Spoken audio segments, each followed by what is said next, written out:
আরজি করের রায় নিয়ে, কিন্তু আমি যেহেতু হেলিতে ছিলাম বলে আমি ডিটেলসটা এখনও শুনিনি।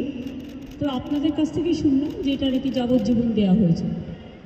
এটা আপনাদের কাছ থেকেই প্রথম আমি শুনলাম। আমার রিয়াকশন ইজ ভেরি ক্লিয়ার। আমরা প্রথম দিন থেকেই ফাঁসির দাবি করে এসেছিলাম এবং আজকেও আমরা সেই দাবিতে অটুট আছি। কিন্তু আদালতের রায় ন্যাচারালি এখন সবাই মিলে কি বলবেন আমি জানি না, বাট আমার কথা আমি বলতে পারি বা আমার দলের বক্তব্য যেটা হচ্ছে, আমরা 3টে কেসে আপনারা দেখেছেন 54 দিন থেকে 60 দিনের মধ্যে আমরা ফাঁসি অর্ডার করিয়ে দিয়েছি। কিন্তু আমি জানি না এটা একটা সিরিয়াস কেস এবং এটা নিয়ে ফাঁসি দাবি আমাদের সবার ছিল।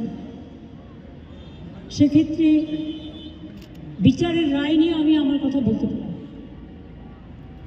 আমরা এটাই বলেছিলাম, আমাদের হাতে কেসটা থাকলে আমরা কিন্তু অনেক দিন আগেই ফাঁসির অর্ডার দিয়ে দিতে পারতাম, ফাঁসির অর্ডার করে দিতে পারতাম। আমি জানি না কিভাবে লড়াই করেছেন, কি করেছেন, কি যুক্তি, আপনারা তো লয়াররা জানেন। সুতরাং